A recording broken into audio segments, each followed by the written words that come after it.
What's up, Neverwinter fam? Welcome to another build video. As you can tell from the title, this is not an HR build. My wife Leora has a kick-ass cleric build and she wants to share it with you all. So with that, this is Leora. Hey everyone! So again, my name is Leora and this is how I play my Devout Cleric. Quick note, throughout the video you will see my character as a Moon Elf.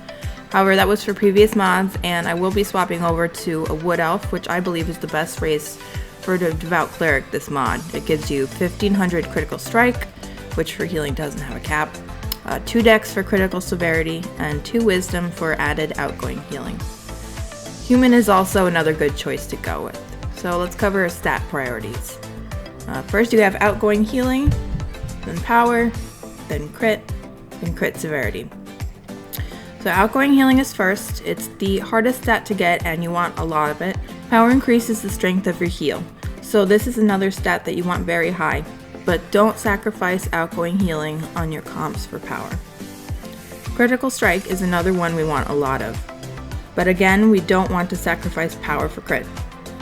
Looking at the formula from Jane's Neverwinter, we can see how critical strike and critical severity play a huge role in crit heals and how you want way more than 68k crit.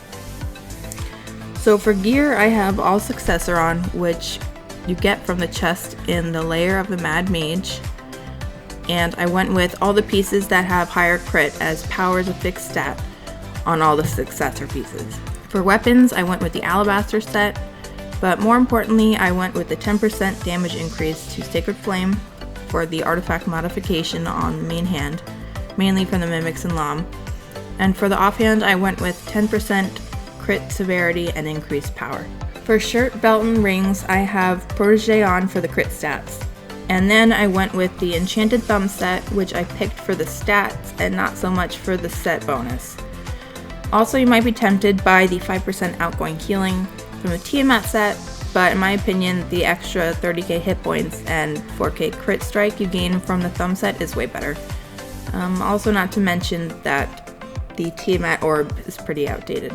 Now on to artifacts. I used the Wyvern Venomed Knives as my main for the 12% buff and debuff it provides for the party, Staff of Flowers and Trobriand's Ring because 6k power is awesome, and the Sigil of the Wizard for power and crit.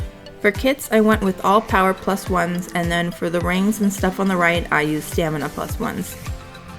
For weapon enchant, I went with Vorpal for the added crit severity, and armor, I have negation, just because it's what I've had for a few mods and I don't really see other things as being much better at the moment, but Bark Shield is also a good choice. For offense enchants, I have all Radiance for power. Defense, I use Demonic enchants, but Radiants are also a good choice for added HP. For utility, I use all Darks for companion influence. Alright, so now on to companions. For my summoned, I use the Polar Bear Cub because he's cute and he's an augment, so I don't have to worry about him getting unsummoned. And for the enhancement, I went with Potency for added power. All Bonding Runestones on the left, and all Empowered and +5 companion gear on the right. For the rest of the companions, I use all outgoing healing companions, which are the Never Amber Guard, Polar Bear Cub, Iron Stone of Radiance, Quickling. For amount combat power, I went with the Celestial Lion, 10k power for the equip, and for insignia bonuses, I have 2 Artificer's Persuasion for the cooldown reduction, Gladiator's Guile, which is essential to keep up with Minnie's fast little feet, he wrote this part, and Shepherd's Devotion to buff the team.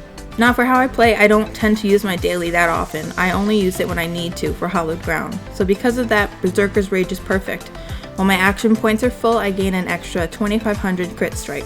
And also I went for dominance everywhere I could for, of course, the extra power and companion influence. Alright, so boons are really straightforward. You want power, HP, and crit severity. Now for power feats, I have Repeated Blessings. Neither of these two were all that good for me, but in the off chance that I use Healing Word, it helps extend it for an extra 6 seconds after I use another heal on top of it. Next I chose Battle Prayer. It ups your divinity stored when channeling. For the third one, I have Blessed Armaments, which works well with Exaltation. Anointed Arms is another one that doesn't do too much for me, as I don't use Anointed Army, but it was better than the bottom one. And for the last feat, we have Light of Devotion, which is the best feat for Devout. Every 4 seconds when channeling divinity, it increases the percentage of your next healing encounter by 5%. This can stack 3 times and it lasts 30 seconds. This is why channeling divinity every chance you have is very important. For class features, I pick Overflowing Spirit, and this is because I stack all my powers and abilities for the big heal, and this feature increases my outgoing healing by 25% when divinity is full. So again, this is another reason why I want to constantly channel divinity and keep that bar full. The other class feature is Hallowed Guide, which increases your heals by 5% when you're within 15 feet of the target. Also, the reason that I didn't choose Expanded Faith, which increases your max divinity by 150, is because the stacked heal percentage increases that you get from the other feats and powers outweigh the extra 150 divinity. As long as you channel divinity and don't use your encounters when everyone is already healed, you shouldn't ever have your bar empty. Now for dailies. As I mentioned before, I barely use them since they completely got rid of AP gain and they nerfed them all and now they suck. I only use Hallowed Ground in dire situations. For example, the end boss of Lam, when he does the big blast at the very end, I'll put that down to stop the party from getting one shot. Also, we want to keep Berserker's Rage active, so I try to keep my AP bar full as much as possible for the extra crit. For at-wills, I have Blessing of Light, which increases my next heal by 10% after using it, and Sacred Flame, which is mainly for killing mimics on the first boss of Lam. Encounter, I use Bastion of Health. This is the main heal that you would use throughout the dungeon. It doesn't cost much divinity and it gives out a big heal. The next one is Intercession. I call this my emergency heal as it automatically goes to who needs it the most. So say someone almost gets one-shotted. I use Intercession and it almost always heals them back to 100% health. No aiming is needed. Now for Exaltation. To be clear, this encounter doesn't actually do a direct heal. It just increases outgoing healing by 20%. So I tend to use this as soon as I start combat or a boss fight to make sure I get bigger heals on my targets. Also just wanted to mention, I tend to keep AoE targeting assist off because I like having total control over my heals go. I've had situations where I'm pointed one way and it completely changes my view and throws me off, so I don't use that. Another thing is I leave group and player life set to always, so you can always have better tabs on everyone's health no matter where they are. And I recommend to keep your view all the way zoomed out so you have a better field on everyone. In my utility tray, I use the Doohickey, the Blue Horn, and Stones of Health. For pots and food, I use Wild Storm Elixir for crit severity, Watermelon Sorbet for power, and Superior Flask of Potency for the added crit severity. So that covers how my build is set up. Now let's go over how I use it. Before I start combat, I keep my divinity bar full, as this will increase my next heal by 25%.